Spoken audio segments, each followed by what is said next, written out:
Hello, this is Brian, and for the next hour, I'll be reading from the April 21st issue of the Toronto Star on the Niagara Frontier radio reading service. The United States and Iran have signaled they will hold a new round of ceasefire talks in Pakistan, two regional officials said Tuesday, as leaders on both sides warned they were prepared for more fighting if a fragile two-week truce expires without a deal. Neither the U.S. nor Iran has publicly confirmed the timing of the talks in Islamabad, with Iranian state television denying any official was already in Pakistan's capital. Pakistan-led mediators received confirmation that the top negotiators, U.S. Vice President J.D. Vance and Iran's Parliament Speaker Mohammad Bagher Ghalibaf, will arrive in Islamabad early Wednesday to lead their teams in the talks, the regional officials told the Associated Press. The officials spoke on condition of anonymity because they were not authorized to brief reporters. A ceasefire that began April 8th was set to expire Wednesday. Trump says he doesn't favor extending ceasefire. Both sides remain dug in rhetorically. U.S. President Donald Trump has warned that lots of bombs will start going off if there's no agreement before the ceasefire deadline.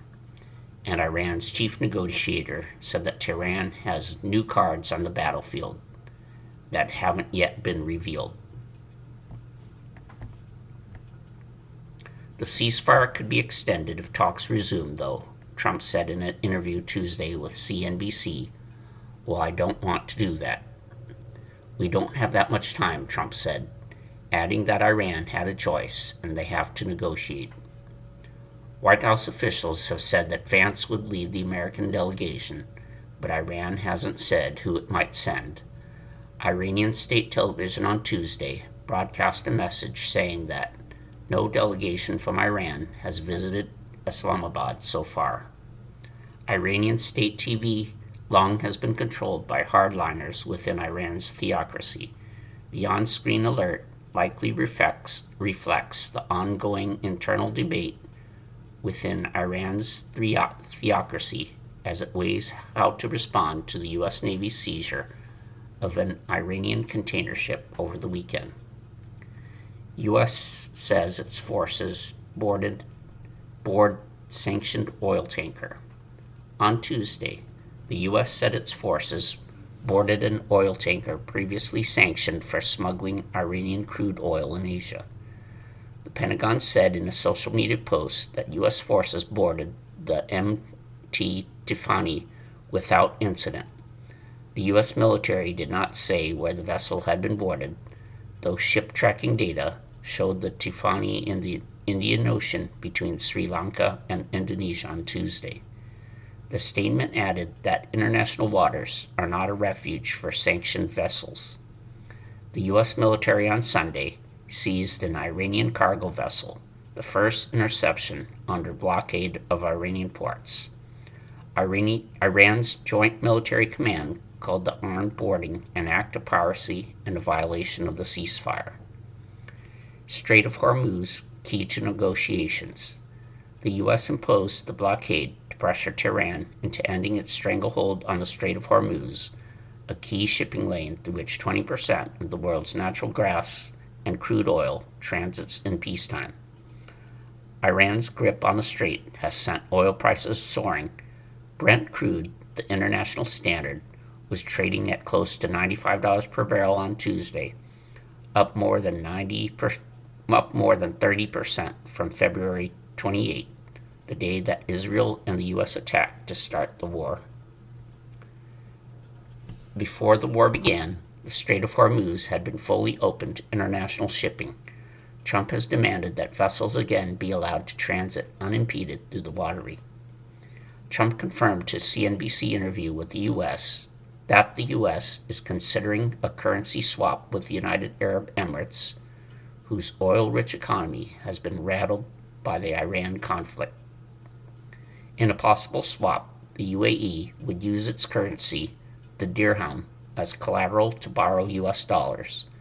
The UAE relies on dollar-denominated transactions as part of its global commerce, which has been disrupted by the blockade in the Strait of Hormuz. European Union transportation ministers were meeting Tuesday in Brussels to discuss how to protect consumers after the head of the International Energy Agency warned that Europe has maybe 6 weeks of jet fuel supplies remaining. Over the weekend, Iran said it had received new proposals from Washington, but also suggested that a wide gap remains between the sides. Issues that derailed the last round of negotiations included Iran's nuclear enrichment program, its regional proxies, and the Strait. Khalibaf on Tuesday accused the United States of wanting Iran to surrender. "We do not accept negotiations under the shadow of threats," he wrote in an X post. Pakistan hopeful talks will proceed. Pakistani officials have expressed confidence that Iran will also send a delegation to resume talks that mark the highest level of negotiations between the U.S. and Iran since the 1979 Islamic Revolution. The first round, April 11th and 12th, ended without an agreement. Pakistan said Foreign Minister Ishaq Dar met Tuesday with the acting U.S. ambassador in Islamabad to urge a ceasefire extension. Dar also met with the ambassador from China, a key trading partner with Iran. Security has been tightened across Pakistan's capital, where authorities deployed thousands of personnel and increased patrols along routes leading to the airport. Israel jails soldiers for defacing Jesus statue in Lebanon. Israel's military said Tuesday it has sentenced 2 soldiers to 30 days in jail and removed them from combat duty for smashing a statue of Jesus Christ in Lebanon. Images of an Israeli soldier with a sledgehammer smashing the statue's head emerged over the weekend, bringing widespread condemnation. Israel said one of the soldiers being punished hammered the statue to the ground. The other filmed the destruction. Meanwhile, historic diplomatic talks between Israel and Lebanon were set to resume on Thursday in Washington. An Israeli, a Lebanese, and a U.S. official said. All 3 spoke on condition of anonymity to discuss the behind-the-scenes negotiations. The Israeli and Lebanese ambassadors met last week for the first direct diplomatic talks in decades. Israel says the talks are aimed at disarming Hezbollah and reaching a peace agreement with Lebanon. A 10-day ceasefire began on Friday in Lebanon, where fighting between Israel and Iranian-backed Hezbollah militants broke out 2 days after the U.S. and Israel launched joint strikes on Iran to start the war. Fighting in Lebanon has killed more than 2,290 people. Since the war started, at least 3,375 people have been killed in Iran, according to authorities. Additionally, 23 people have died in Israel and more than a dozen in Gulf Arab states. 15 Israeli soldiers in Lebanon and 13 U.S. service members throughout the region have been killed.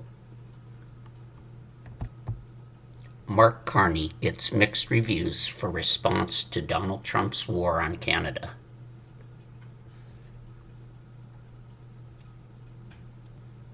Prime Minister Mark Carney's view that Canada's weakness stems from its long-time close trade ties with the U.S. was mocked by the Conservatives Monday and met skepticism by an Eastern premier who warned it will likely further anger the U.S. In a video message posted Sunday on YouTube, Carney said the U.S. has fundamentally changed its approach to trade, raising its tariffs to levels last seen during the Great Depression. Many of our former strengths, based on our close ties to America, have become our weaknesses that we must correct. I didn't like that choice of words, PEI Premier Rob Lance told a business audience Monday in the nation's capital. Lance suggested that having met and knowing the views of the American ambassador to Canada, Pete Hoekstra, if you asked him, he would say that's not helpful. Lance suggested there is a risk in irritating U.S. President Donald Trump when probably the most important thing facing the country right now is the upcoming review of the Canada-US-Mexico trade deal review. We've got to get that right, and there's no sense antagonizing our partners that we're negotiating with, he said. Lance, who leads the Progressive Conservative government in PEI and chairs the Premier's Group Council of the Federation, agreed with New Brunswick Premier Susan Holt, a Liberal, that Canada's dependence on bilateral trade may best be described as a vulnerability given who is in the Oval Office, but he emphasized the long-standing social, familial, and business connections between Atlantic Canada and the U.S. We do have many allies, said Lance, and the Trump era will end.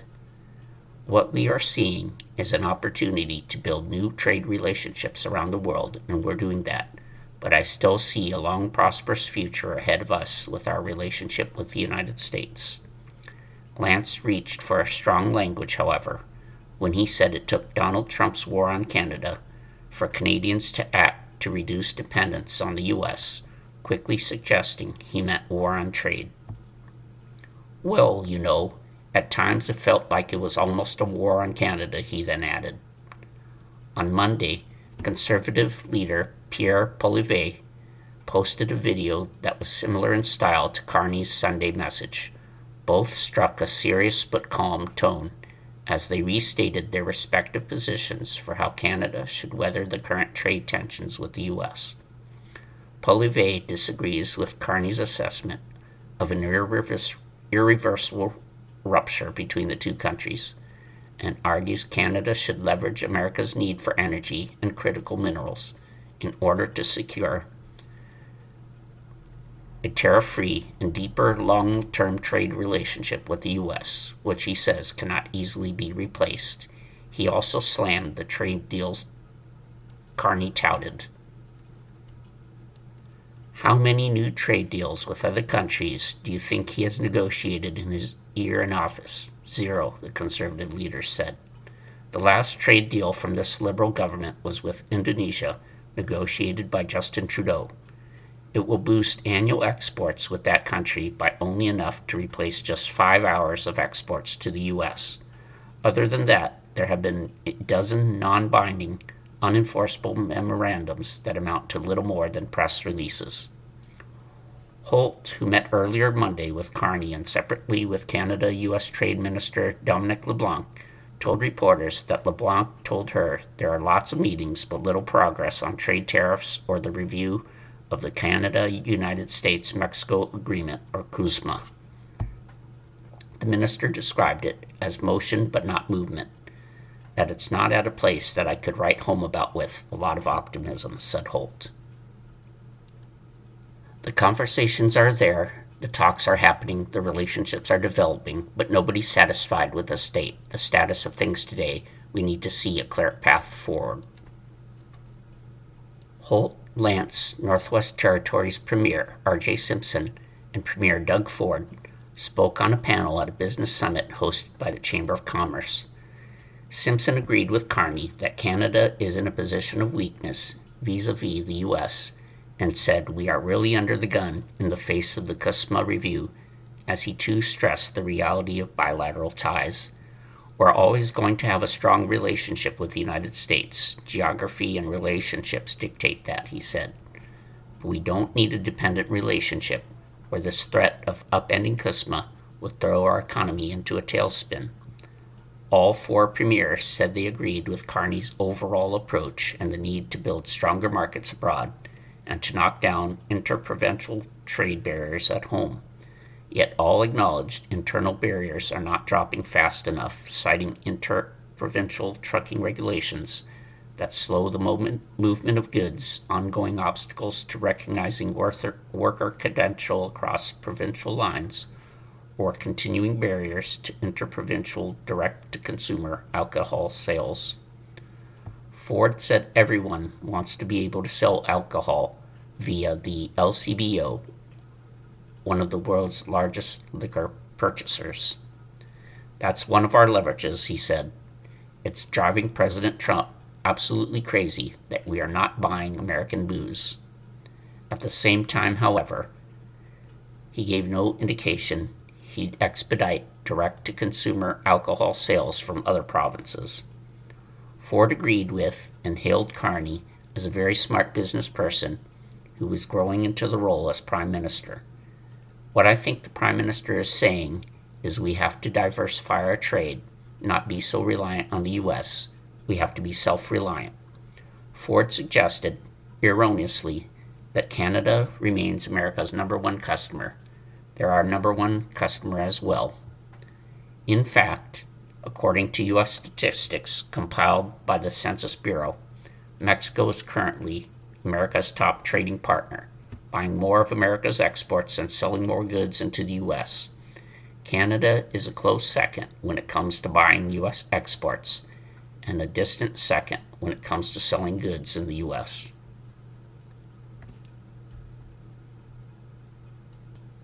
You are listening to a reading of articles and features from the Toronto Star on the Niagara Frontier radio reading service. As the planet warms, scientists burn homes to figure out how to best protect them in wildfires. It took less than 3 minutes for wind-whipped flames to go from licking the side of the house to shattering a window and working under the eaves to burn everything inside. Weeks later, another house in the exact same spot was burning, again in the name of science. That home went up in flames slower because it was fortified with better materials. Add moving vegetation, mulch, wood fences, and hot tubs with their highly flammable insulation several feet away, and experts said you can protect houses from the increasing danger of wildfires on a warming planet. The research is being done by workers at a remote site in South Carolina. They have set fire to 13 houses because scientists need to burn to learn. Inside the carefully crafted home were sensors and a few cameras. The site's manager said, "Will give their life for science." Outside are nearly $1 million of other cameras and instruments in a fireproof building nearby and scattered around. The Insurance Institute for Business and Home Safety is a nonprofit created by insurers to make houses and other buildings more resilient. The Institute's 100-acre site in Richburg, South Carolina, started to study hurricanes and heavy wind and rain. As wildfire danger increased in recent years, they sometimes turned the 6-story tall wall of 105 fans stacked on top of each other to blow out of the wind tunnel's massive doors and spread fire. "We crash test houses," said Roy Wright, the president of the Institute. "Wildfires are worsening, costing more damage. From 2016 to 2025, wildfires in the United States on average burned an area the size of Massachusetts each year, slightly more than 11,000 square miles. That's 2.6 times the average burn area of the 1980s, according to the National Interagency Fire Center. Canada's land burned on average for the last 10 years is 2.8 times more than during the 1980s, according to the Canadian Interagency Forest Fire Center. In the United States, wildfires have caused an average of $17.7 billion a year in damage since 2020, according to statistics kept by the National Oceanic and Atmospheric Administration and the nonprofit Climate Central. Climate change is intensifying and extending fire seasons across the U.S., and a growing population puts densely packed neighborhoods into fire-threatened areas. In the past 3 years, massive and devastating wildfires hit California, Maui, and Hawaii, and the North and South Carolina mountains. Drought across much of the United States, especially in the west and southeast, is at record severe levels for this time of year. Add to that record heat and unheard of levels of low moisture in the west for the first 3 months of 2026, and it looks like this upcoming fire season will be extraordinarily bad unless late spring or early summer rain somehow bails out the country, said UCLA climate and fire scientist Park Williams. Test fires lead to building changes. The Institute's research has already led to some conclusions that strengthened California's fire code. New homes must have ignition-resistant walls, tempered or double-paned windows, and mesh over vents to prevent fire embers from getting inside. As important is taking care of the outside, creating a 5-foot buffer where any material that burns easy, like pine straw, a hot tub, a wooden fence, or overhanging branches, is an important line of defense. The fire testing makes that clear. Researchers at the test site set fire to wooden blocks that look like Jenga towers within the buffer zone. The simulated winds, which in a recent test purposefully fluctuated between 30 and 55 miles per hour, continually pushed the flames toward the home. Once the windows and walls are breached, all the combustible things inside, like couches, furniture, clothes, and plastics, quickly erupt and begin sending large showers of dangerous burning embers, lofted by heavy wind, setting new fires a block or two away. But fire standards can only help so much. Under really severe fire conditions, especially those involving very high winds, they probably are of more limited value, Syracuse University fire researcher Jacob Bendix said. Home fire prevention becomes a business. Fire prevention tools and techniques are becoming a big business.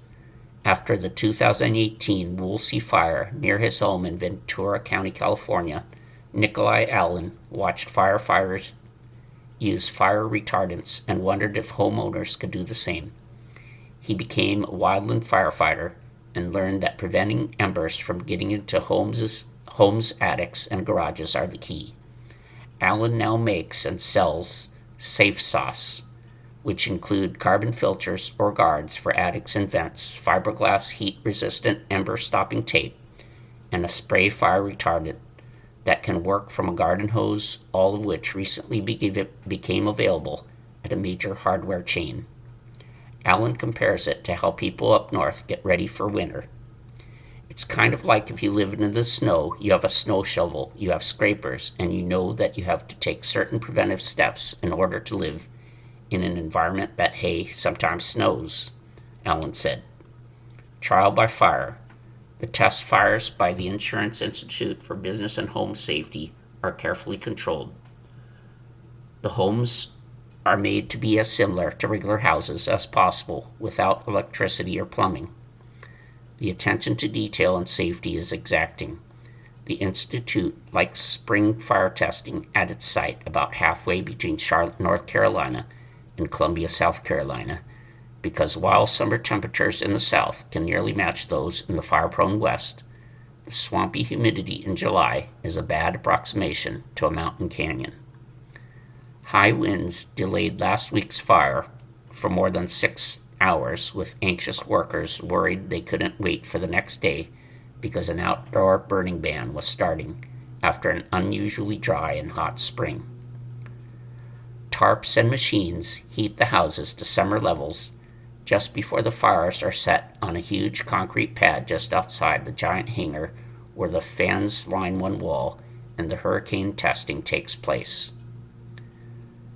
Elsewhere at the site, researchers have started looking into hail and how it can damage homes. Another part of the campus has dozens of roofs just sticking above the ground as the shingles freeze and bake and are soaked by Mother Nature, sometimes for more than a decade, for more testing. Middle East crisis divide Europe with rising fuel costs and tensions over Israel policy. Buoyed by the election of a new leader in Hungary, Europe's top diplomats are meeting in Luxembourg to forge plans of action on multiple crises from the ongoing war in Ukraine, Russian hybrid attacks, and economic instability as the war in Iran drives up energy prices worldwide. But it is the European Union's policy toward Israel and how to pressure Prime Minister Benjamin Netanyahu as security deteriorates in the Palestinian territories of Gaza and the occupied West Bank, as well as in Lebanon, that is dividing the 27-nation bloc. The EU has an association agreement signed in 2000 that regulates trade and cooperation with Israel. Spain, Slovenia, and Ireland have proposed suspending it in total, a move which likely does not have the unanimous support among EU nations required. However, a partial suspension targeting just the trade aspects could have enough political support, said Spanish Foreign Minister Jose Alvarez. The European Union has to say today very clearly to Israel that a change is needed, he said. The EU has found indications Israel had violated that agreement in its military campaign in Gaza. Irish Foreign Minister Helen McEntee said the expansion of Israeli settlements in the West Bank, Israel's recent adoption of the death penalty for some Palestinians, and ongoing fighting in Lebanon should push EU nations to ramp up pressure on Israel. We need to act. We need to make sure that our fundamental values are protected. And we need to make sure that any agreement that we have with any other country, that country is fulfilling and upholding their obligations, McEntee said. Swedish Foreign Minister Maria Malmer Stenergard said that France and Sweden have brought forward a plan to curtail trade with Israeli settlements in the West Bank. Lebanon's Prime Minister Nawaf Salam spoke at the meeting in Luxembourg about the fragile ceasefire between Lebanon and Israel, disarming the Hezbollah militant group, and the need for EU assistance for the war-torn nation. Lebanon today needs its European partners more than ever, Salam posted on X on Tuesday. While now mainly headquartered in Brussels, EU institutions are also spread out in Northern Europe, like the European Court of Justice in Luxembourg, the European Central Bank in Frankfurt, Germany, and the European Parliament in Strasbourg, France. Lawmakers, diplomats, and officials regularly move between the cities for meetings. The Luxembourg meeting comes a day after 60 nations sent representatives to a Palestinian peace conference in Brussels, with Palestinian Prime Minister Mohammed Mustafa and Bulgarian diplomat Nikolai Ludanov, who heads the Board of Peace set up by U.S. President Donald Trump. Meanwhile, one of the loudest dissenting voices within the EU is shortly leaving office. Hungary's outgoing Prime Minister, Viktor Orban, routinely obstructed EU action on issues ranging from support for Ukraine in its war against Russia's invasion to sanctions on Israelis accused of violent extremism. The EU's foreign policy chief, Kaja Kallas, said that Orban's defeat by pro-European opposition leader Peter Magyar in Hungary's recent election could accelerate action. A lot of issues have been blocked by Hungary, she said. We are reopening the discussions and hope that we get a positive result. On Iran, EU diplomats called for diplomacy as a ceasefire struck between Tehran and Washington was set to expire Tuesday. Kallas called on the ceasefire to be extended until there is a diplomatic solution. The ceasefire is very fragile, but diplomacy should have a chance, she said. Germany's foreign minister called on Iran to send negotiators to Islamabad to meet with U.S. Vice President J.D. Vance. Iran should now take this outstretched hand in the interest of its own people, Johann Wadeful said. The war in Iran has throttled global oil and gas markets and rattled the EU as a major importer of energy. While foreign ministers meet in Luxembourg, EU transportation ministers discussed on video conference how to protect consumers at home and at the pump, after the head of the International Energy Agency warned that Europe has maybe 6 weeks' supply left of jet fuel. Since the war began between Israel, the U.S., and Iran started, fighting has killed at least 3,375 people in Iran and more than 2,290 in Lebanon.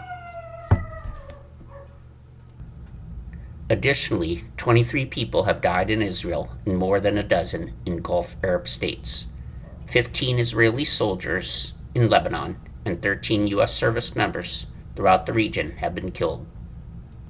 You are listening to a reading of articles and features from the Toronto Star on the Niagara Frontier radio reading service. NATO intercepts Russian military aircraft flying over the Baltic Sea. NATO intercepted Russian strategic bombers and fighter jets that flew over the Baltic Sea on Monday, a muscular display of air power on the alliance's eastern flank away from the spotlight on the Middle East.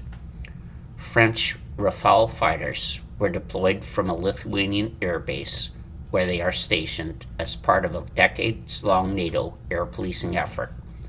The fighters, armed with air-to-air missiles, joined jets from Sweden, Finland, Poland, Denmark, and Romania. They all took to the skies to inspect and keep watch on the Russian flight, the French detachment said. The Russian mission included 2 supersonic Tu-22M3s, as well as about 10 fighters, both Su-30s and Su-35s, that took turns escorting the larger strategic bombers, according to the statement. The Russian Defense Ministry said the long-range bomber's flight was scheduled and occurred in airspace over the neutral waters of the Baltic Sea. The flight took more than 4 hours, the ministry said Monday on Telegram. At certain stages of the route, the long-range bombers were accompanied by fighters of foreign states, the ministry said.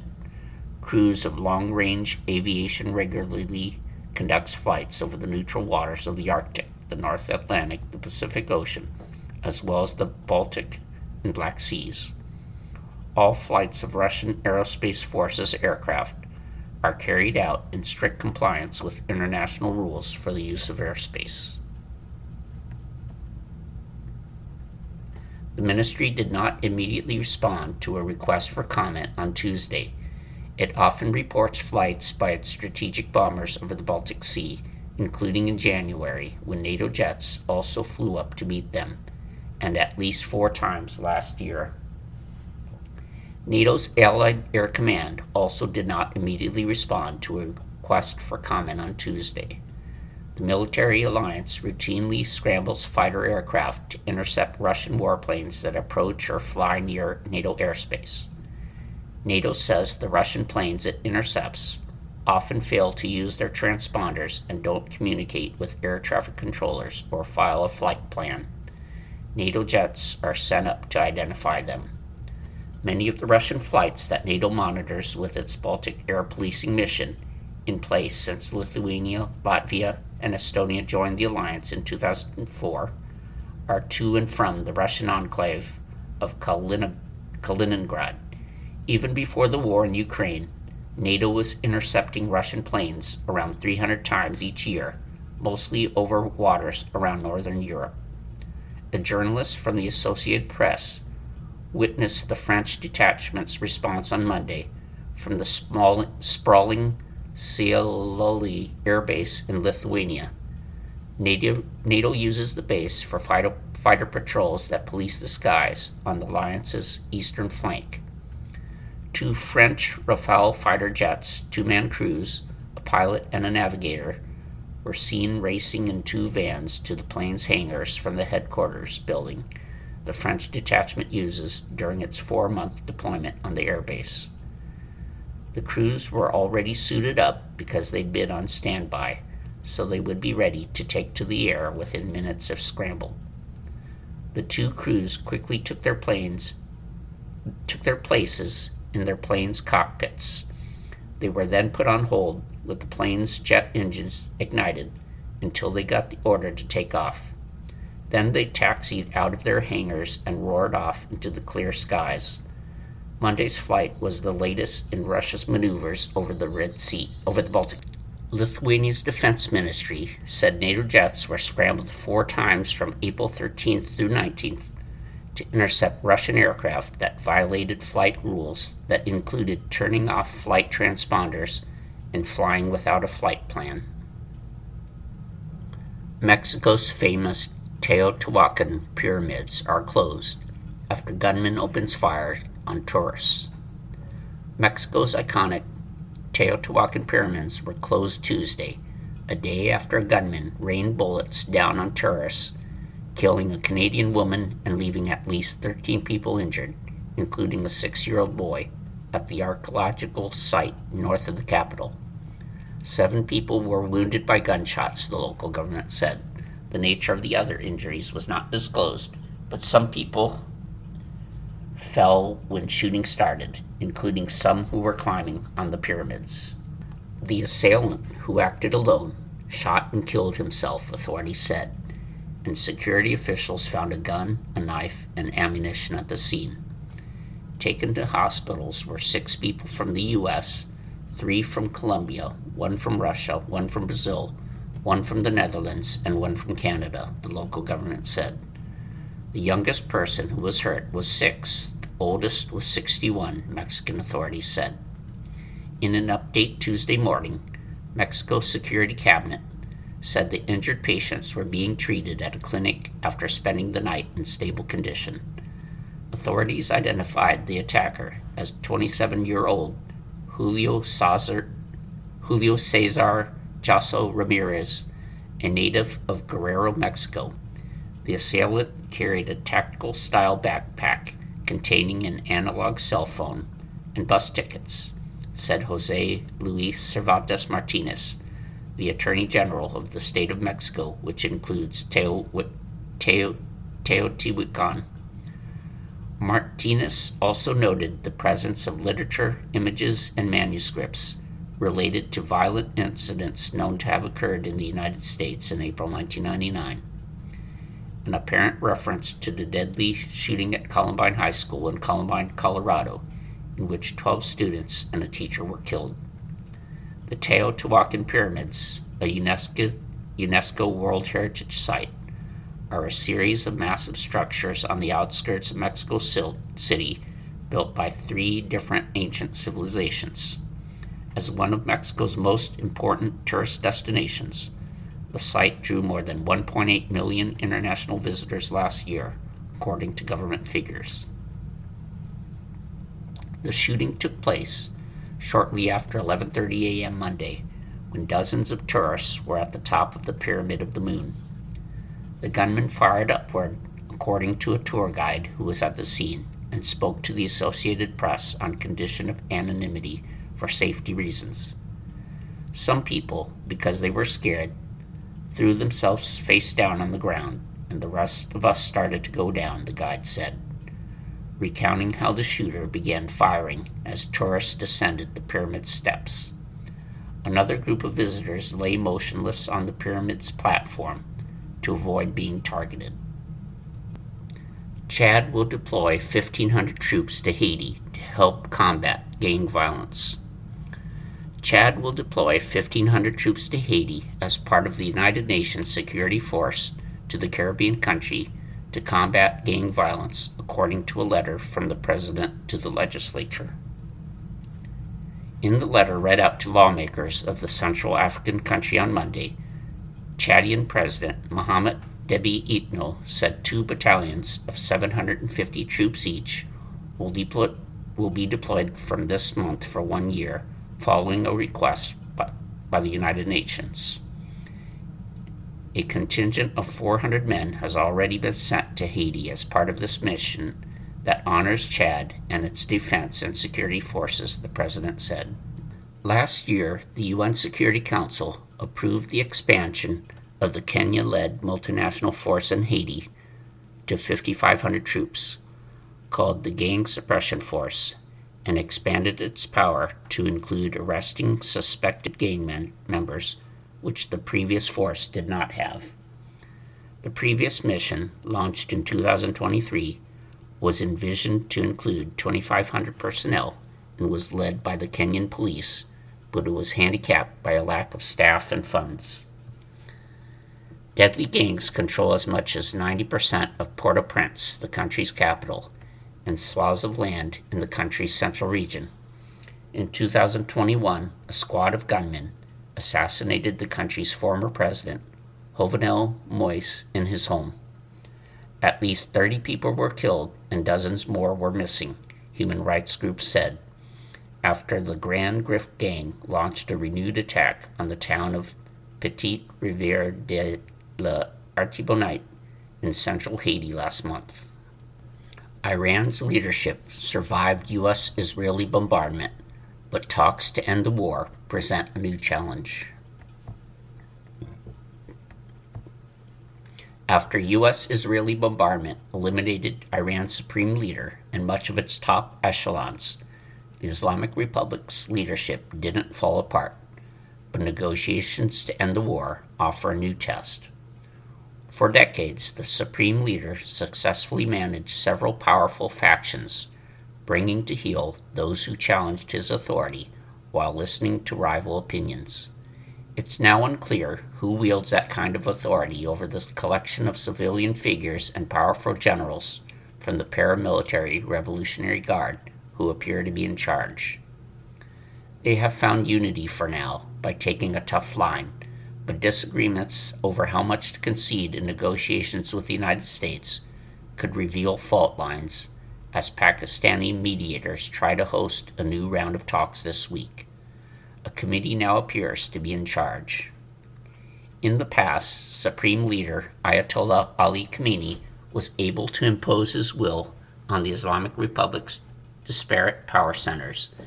After Israel strikes killed him on the first day of the war, his son Ayatollah Mojtaba Khamenei succeeded him, but doubts continue to swirl over the younger Khamenei's role after reports he was wounded in the strikes. Still in hiding, he has not appeared in public since becoming supreme leader, and how he gives orders to top leaders is a mystery. At the center of power now is a Politburo-like body known as the Supreme National Security Council, which includes Iran's top civilian and military officials. Mohammad Bagher Ghalibaf, the parliament speaker and a veteran insider with strong contacts on all sides, has emerged as its face and the chief negotiator with the U.S. The late Khamenei began giving more authority to the council before his death, but the war has consolidated its power. The council contains a range of political opinions and often acute rivalries. A political rival of Ghalibaf, an uncompromising opponent of the U.S., Saeed Jalili, represents the supreme leader on the council, while the body's nominal head is reformist President Masoud Pezeshkian. Hardline members include the Guard's new chief commander, Ahmad Vahidi, and the council's new secretary, Mohammad Bagher Zulgadar, also a commander in the Guard. But Israel's strategy of eliminating top leaders points to a misreading of how the Islamic Republic works, experts say. Iran's leadership survived precisely because there are multiple power centers with overlapping authorities, said Ali Faiz, Iran director at the International Crisis Group. Factionalism is just built into the DNA of this system. But since the war, the Guard's growing clout on the council has also stoked speculation that a fundamental change could be coming. Negotiations with the U.S. will stress test the power structure. The council now faces potentially divisive questions over how far to go to reach a deal with the U.S., which is demanding Iran make major concessions aimed at ensuring it is never able to develop a nuclear weapon. Iran has long insisted its program is peaceful while saying it has the right to uranium enrichment. In an interview with Iranian state TV on Sunday, Ghalibaf said Iran wants a comprehensive accord that brings a lasting peace where the U.S. no longer attacks the country. This dangerous loop needs to be cut, he said. The U.S. has twice launched strikes on Iran during high-level negotiations, once in the 12-day war in June, then again in the current conflict. Council members have projected confidence that Iran holds the upper hand now, particularly because its grip on the Strait of Hormuz, a crucial passage for the world's oil, enables it to drive up fuel prices, thus threatening the global economy and exerting political pressure on U.S. President Donald Trump back home. Senior officials have insisted they can hold out for assurances that Iran won't be attacked again, even risking the war reigniting because they believe Iran can endure the pain longer than the United States and its allies. But ultimately, the leadership's priority remains its own survival. The war and the U.S. blockade, which is threatening Iran's oil trade, are tightening the screws on the country's cratering economy. Economic hardship has fueled waves of unrest over the past 2 decades, including protests in January that openly called for the Islamic Republic's overthrow. A deal with the West lifting sanctions could help it keep its grip at home. It is easier to imagine that the regime would try to make a concession to the West in order to ensure its survival than to its own people, Vice said. Signs of disagreement. Events over the weekend surrounding the Strait of Hormuz gave an indication of serious differences over how much to concede in negotiations.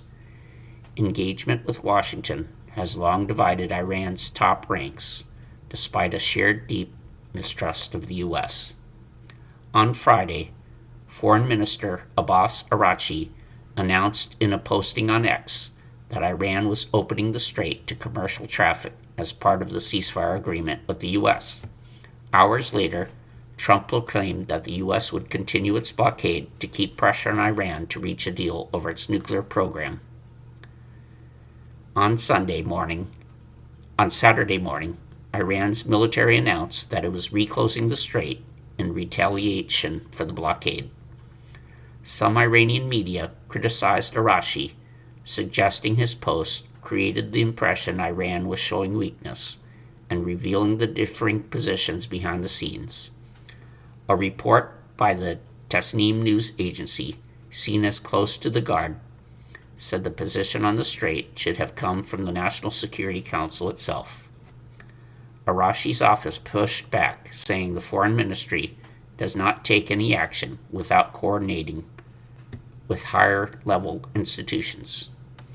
In his interview Sunday, Khalibaf tried to paper over any divisions, emphasizing that everyone in the leadership was on the same page on Iran's strategy in U.S. talks. A possible bridge builder. The 64-year-old Khalibaf is best positioned to bridge divides among Iran's factions, said Arash Azizi, an Iranian journalist and columnist at The Atlantic, who has written on the Insider Politician and The Guard.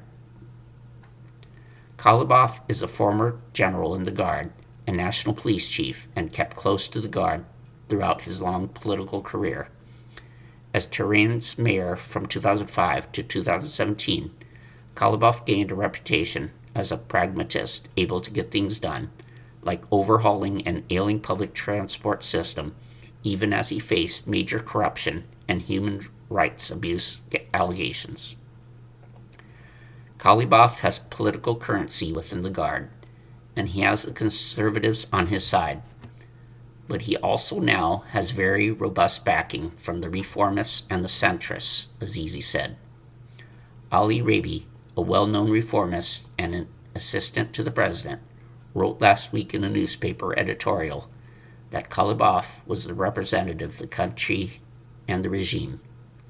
At the same time, Khalibaf is close to the Khamenei family, both hailing from the area of the eastern shrine city of Mashhad, said Mohsen Sezgara, one of the founders of the Revolutionary Guard in the 1980s, who is now an opposition figure living in the U.S. During his father's rule, Mojtaba Khomeini backed Khalibaf's several unsuccessful attempts to run for president. Khalibaf is also close to the senior Guard figures who stepped in to replace those killed by Israel, and who are widely seen as holding the key to any future agreement with the U.S. His cross-factional backing could enable him to ensure support at home for a deal against blowback from ideologues who will resist compromise. You are listening to a reading of articles and features from the Toronto Star on the Niagara Frontier radio reading service. Israeli Army reservists kills 2 Palestinians, including a 14-year-old, in the occupied West Bank. An Israeli Army reservist shot and killed 2 Palestinians near a school east of Ramallah on Tuesday morning, authorities said, in the latest episode of violence convulsing the occupied West Bank. The Palestinian Ministry of Health said that 14-year-old Aus al-Nassan and 32-year-old Jihad Abu Naim were killed in an attack by Israeli settlers and soldiers on the village of al-Mughayir that left 3 others wounded. Qasim al-Hajj Mohammed, who witnessed the shooting, said that there was a volley of gunfire after settlers and the army arrived. School administrators told parents to come get their children and were met with more gunfire and tear gas. That's when the 2 were killed, he said. He and other mourners carried the 2 bodies sheathed in Palestinian flags out of the Ramallah medical complex where the dead and wounded were taken after the shooting. This is our daily reality, he said, noting that the role of settlers and the army had become interchangeable amid daily violence, displacement, land grabs, and livestock seizures. Israel's military said that the gunman was a civilian, an army reservist who wasn't mobilized. The military said that he hadn't been arrested, but that the incident was under investigation. It said that troops had responded to reports of rock throwing toward an Israeli civilian vehicle. Al-Mughayir, a village 9 miles northeast of Ramallah, has been an epicenter of clashes between Palestinians and Israeli settlers and soldiers, with Palestinians reporting dozens of attacks in 2025, including lethal shootings, arson, and vandalism. The main road leading to Al-Mughayir has been frequently closed by a military gate, and residents say they have gradually lost access to their agricultural lands and olive groves. Many of the groves were razed during an Israeli army raid last summer after a Palestinian gunman allegedly opened fire on settlers grazing sheep near the village. 8 settler outposts now encircle Al-Mughayir, including Adi Ad, which was legalized by Israel's government in December. Another 14-year-old, Mohammed Nassan, was killed there in January. Hamdi al-Nassan, Al's father, was killed by settlers in a 2019 clash that drew international condemnation, including by the United Nations. Al-Nassan and Abu Naim are the latest Palestinians to be killed this year in the occupied West Bank, where 10 people have been killed by Israeli settlers, surpassing the total killed by settlers in 2025. The UN Office for the Coordination of Humanitarian Affairs reported that 240 Palestinians were killed in the territory last year, the vast majority by Israel's military, while 9 deaths were attributed to settlers. But right groups caution that the distinction can be blurred. The Israeli advocacy group Yesh Din, which tracks violence in the West Bank, has reported that lethal violence is increasingly being carried out by settler soldiers from reserve battalions, both when they're working and when they're off duty. The availability of uniforms and firearms has given a vast number of settlers, some of them with a history of ideologically motivated offenses, the opportunity to engage in illegal acts against Palestinians using military equipment, whether by abusing their powers while on duty or off duty altogether, it said in a February report titled Settlers in Uniform.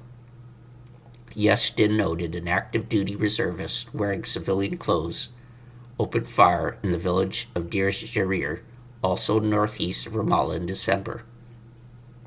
Israel's military also opened an investigation into a reservist who shot and killed a Palestinian in the same village on April 11th. Israeli strikes kill 5 in Gaza.